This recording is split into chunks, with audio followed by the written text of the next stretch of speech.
You hear the creak of wood, your wrists are bound, the air smells of damp stone, and something metallic you can't name.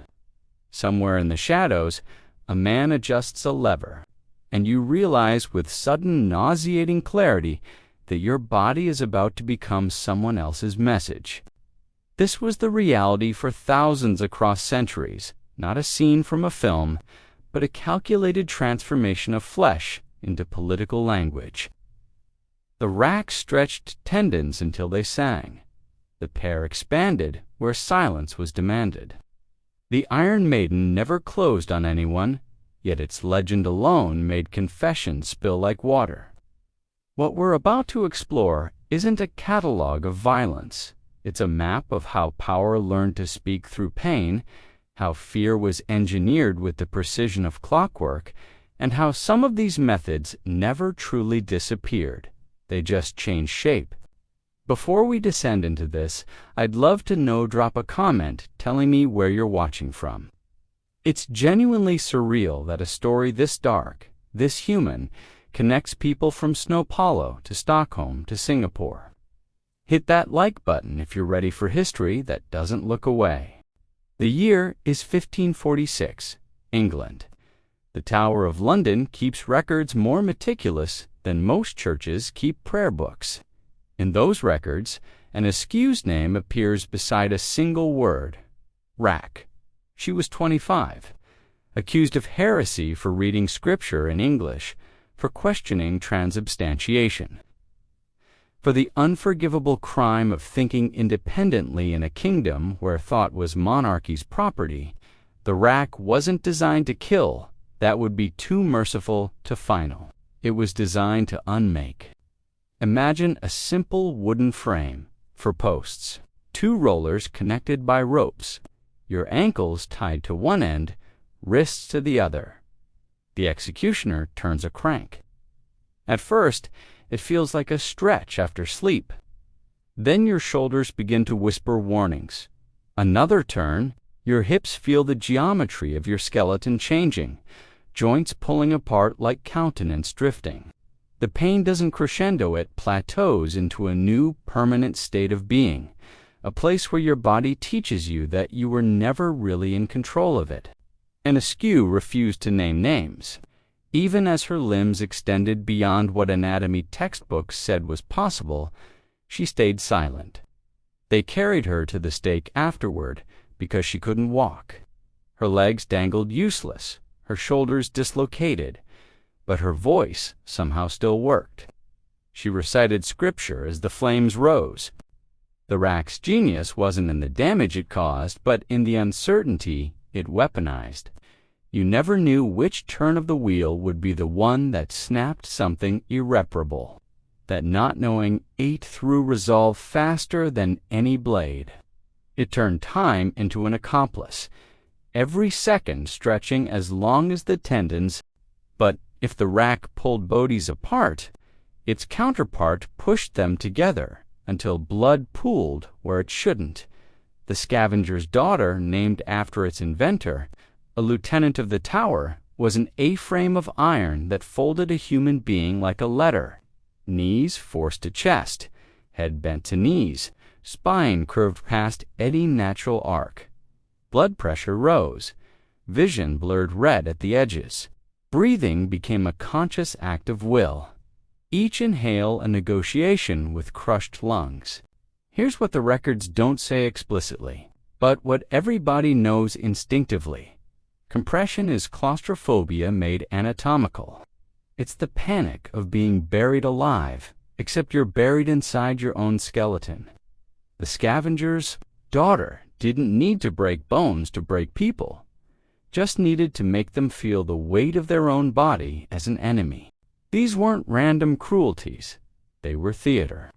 Every torture device in medieval and early modern Europe understood something Hollywood often forgets. The most effective horror isn't what you show, it's what you make people anticipate. The rack and the Scavenger's Daughter were opposites in method, but twins in philosophy. Both taught that your body was never truly yours. It belonged to whoever held the key. Now step outside those dank tower rooms into the public square, where justice wore its festival clothes. The breaking wheel turned execution into performance art. A large wooden wheel, sometimes mounted vertically like a saint's halo, sometimes laid flat like a stage. The condemned was tied spread-eagled, limbs arranged for maximum visibility. The executioner, often a professional who inherited the role from his father, would raise a heavy iron bar and bring it down on specific points. First the legs, shin and thigh, then the arms, forearm and upper arm, each blow calculated, each bone shattered with the precision of a stonemason shaping granite. The crowd watched. That's important. This wasn't hidden in dungeons. This was curriculum. Children stood on their father's shoulders. Vendors sold bread and ale. Some confessions stipulated the number of blows. A grim arithmetic negotiated between judges and the accused. 8 blows for a lesser crime, 16 for murder, 44, something that frightened the state badly enough to make an example that would be retold for generations. Peter Stump, the werewolf of Bedburg, received this punishment in 1589. Whether he actually killed those children, or whether a town's hysteria needed a monster to name its fears, doesn't change what happened in that square. What matters is how a community could watch a man systematically destroyed and call it righteousness. How the wheel became a symbol so powerful that centuries later its silhouette still appears in nightmares and paintings and the darkest corners of our collective memory. But if the wheel was theater, the brazen bull was opera. Designed in ancient Greece, supposedly for Phalaris of Acragos, it was a hollow bronze statue of a bull, beautiful in its craftsmanship, terrible in its function. A door in the side opened to reveal a chamber just large enough for a person. Once sealed inside, a fire was lit beneath. The metal heated slowly, inevitably, but here's the detail that haunts. The bull's head contained tubes and stops that transformed screams into something resembling the bellow of an actual bull. The acoustic engineering was ingenious. The suffering was converted into music. Legend says the inventor Perilos demonstrated his creation and was immediately locked inside it by the Tyranta classic reminder that proximity to power is its own form of danger. Whether that's true or apocryphal doesn't matter as much as what it reveals about how these stories functioned. They weren't just punishments, they were myths that kept people obedient long after the bronze cooled. The bull rarely needed to be used. Its existence was enough. That's the shadow these devices cast. They worked even when they were silent, empty, cold. Fear doesn't require constant feeding. It just requires memory. Let's move from spectacle to something quieter but no less devastating. Devices that turn the body's own weight into a slow, grinding torment.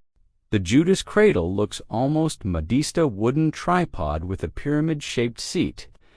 You were suspended above it by ropes, then lowered slowly onto the point. The device didn't penetrate immediately. It applied pressure, gradual and inescapable. Your muscles trembled, trying to hold yourself up. Eventually, exhaustion won. Gravity became the torturer. What made this particularly insidious was the variable. Sometimes they'd lower you a fraction. Sometimes they'd leave you hovering. Sometimes they'd add weight to your ankles. The unpredictability shredded mental resistance faster than any consistent pain could. Your mind couldn't adapt because the stimulus kept shifting. It was psychological warfare waged against your own nervous system. Then there's the Spanish donkey, a simple wedge, sharp-edged, mounted horizontally. You sat astride it like riding a sawhorse, except this horse had an edge that pressed into the most sensitive parts of your anatomy. Weights were added to your ankles to increase pressure. But beyond the physical agony was the public humiliation. This punishment often happened in military courtyards, barracks, places where your peers watched you reduced to a whimpering, powerless thing. Shame is a multiplier. Physical pain has limits. Eventually, the body shuts down, goes into shock, finds merciful unconsciousness, but shame stays awake. It watches through other people's eyes. It remembers long after bruises fade. Both the Judas cradle and the Spanish donkey understood something modern psychology would later codify. When you strip someone of control over their own body, when you make them complicit in their own suffering through the simple act of existing, you don't just hurt them, you rewrite their relationship with themselves. Now we enter the realm of restraint, where immobility itself becomes the weapon. The iron chair appeared in various forms across Europe, but the principle remained consistent: a seat covered in spikes or points with restraints that locked you in place. Moving even slightly meant pressing into the metal. So you learned to stay perfectly still. Your muscles cramped, your back screamed. But moving was worse. Some versions were heated from Bologna, enough to burn, just enough to make stillness unbearable, while movement was impossible. You existed in a space between two forms of agony. Unable to choose either, forced to experience both, the Spanish boot worked on a different principle but the same psychology. An iron or wooden casing around the leg tightened with screws or wedges. Each turn increased pressure. The executioner could pause, ask questions, wait. The anticipation of the next turn was its own torture. Would this be the one that broke bone? Would they show mercy? The uncertainty ate at you worse than the pain itself. And then there were the thumbscrews, small, portable, almost elegant in their simplicity. They could sit on a desk like a paperweight, but placed around fingers or toes, and gradually tightened, they concentrated extraordinary pressure on some of the body's most nerve-dense areas. The genius of thumbscrews was their subtlety. No dramatic machinery, no public display, just quiet, escalating agony that left no marks on the face, only on the hands, which could be hidden. All three devices shared a philosophy: control through stillness. They taught the body to fear its own impulses, to mistrust the desire to shift weight or flex a muscle. They turned existence itself into a minefield where any movement was betrayal. But some punishments targeted something even more fundamental than movement. They targeted voice, identity, the ability to speak truth to power. The heretic's fork was deceptively simple: a metal rod with prongs at each end, one set pressed under the chin, the other against the sternum. Your head was forced into an upright position, unable to nod, unable to bow, unable to rest. If you tried to lower your head, the lower prongs dug in. If you fell asleep, the same. You existed in a liminal space between waking and sleeping, your body screaming for rest, while the fork insisted on vigilance. Inscribed on some of these devices was the word "aburo." I recant. The message was clear. Your beliefs can be extracted through exhaustion. The fork didn't ask for your thoughts. It waited for your body to surrender them. Then there's the scold's bridle, also called the Branxa cage of iron, fitted over the head with a plate that pressed the tongue.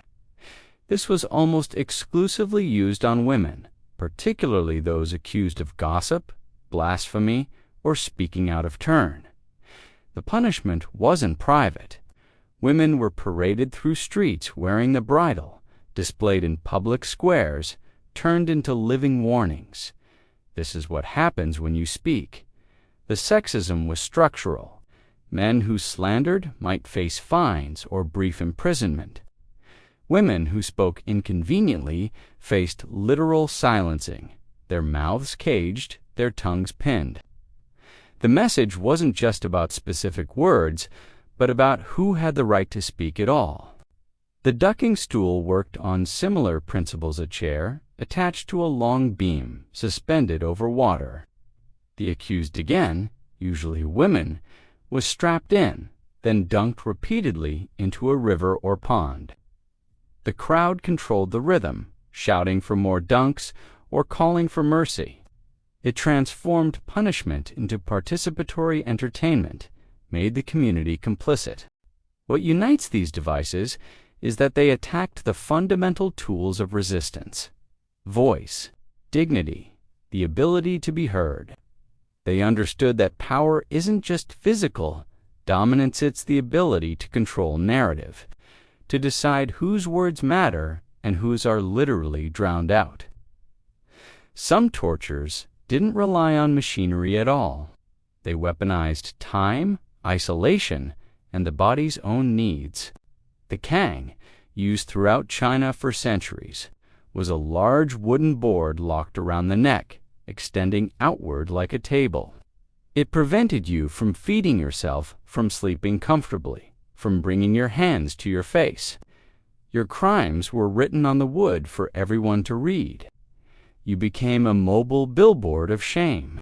The punishment wasn't the weight, though. It was considerable, but the duration. Days, sometimes weeks, wearing this burden, unable to care for yourself, dependent on the mercy of strangers to bring water to your lips, food to your mouth.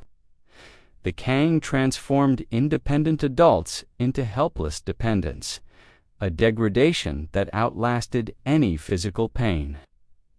The heretic's fork, which we touched on earlier, deserves deeper examination. Sleep deprivation is now recognized as one of the most effective forms of psychological torture. The fork enforced it mechanically. Your body's desperate need for rest became an enemy. Microsleeps were punished with jabbing pain. Eventually, hallucinations began. Reality became negotiable, and in that fractured state, confessions spilled out like water from a cracked jar. There's the pair of anguish of phone displayed in museums, but historically ambiguous. Some scholars question whether it was ever actually used for torture or if it was a later invention, a Victorian-era fabrication designed to shock museum-goers. But its symbolic power remains. The idea of a device that expands inside the body, that makes intimate spaces into sites of violation, touches a primal fear that transcends historical verification. And then the Iron Maiden, probably the most famous torture device that likely never existed in medieval times. The sarcophagus with spikes on the interior, designed to impale slowly, it's almost certainly a 19th century creation built for dark tourism. Yet it dominated popular imagination because it visualized a specific nightmare: being trapped in a space that closes in, where every surface promises pain, where there's no escape. These myths matter because they reveal what we fear most: not just pain, but the absence of agency, the inability to protect our own bodies, the horror of anticipating our own destruction second by second.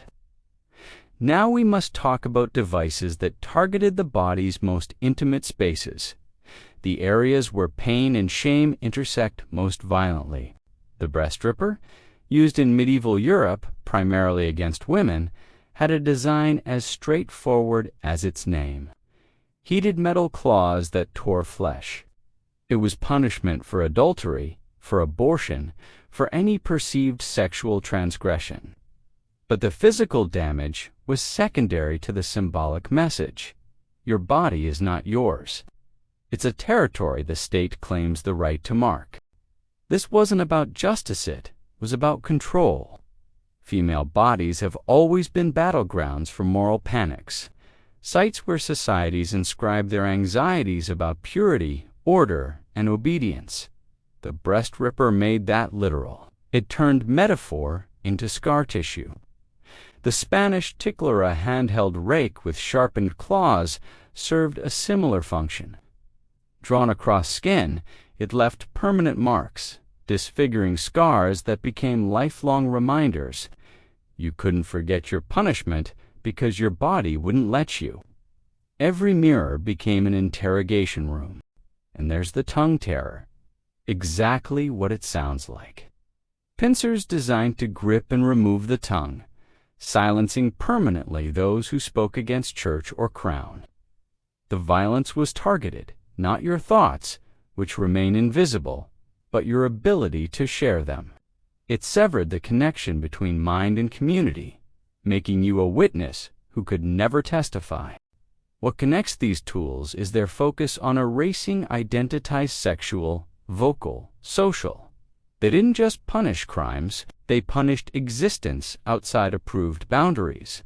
They enforced conformity through mutilation, creating walking lessons in what happens when you step out of line. Finally, we arrive at methods that seem ancient but have never really left us. Techniques that traded iron for psychology, that learned to hurt without leaving marks. Rat torture involved a cage or pot placed on the body with a rat inside. Heat applied to the exterior gave the animal only one direction to escape. The victim's terror wasn't just physical anticipation, but the knowledge that an innocent creature, driven by pure survival instinct, would become their tormentor. It removed human agency from the equation, replaced it with animal panic. George Orwell understood this. In 1984, Room 101 contains your worst fear, and for Winston Smith, it's rats. The torture isn't the pain, it's the betrayal of self that comes when you'll say anything, sacrifice anyone just to make it stop. "Do it to Julia," he screams, and in that moment, his humanity shatters. Waterboarding is even more unsettling because it's so recent, so clean, so deniable. A cloth over the face, water poured steadily, triggering the drowning reflex without actual drowning. The body believes it's dying. The panic is absolute, primal, impossible to reason away. And then it stops. You're alive. And then it happens again. The method's horror is its repeatability. Unlike the rack or the wheel, waterboarding can be done over and over without causing permanent visible damage. It leaves no scars for human rights investigators to photograph. The wounds are neurological, psychological, invisible in autopsy reports.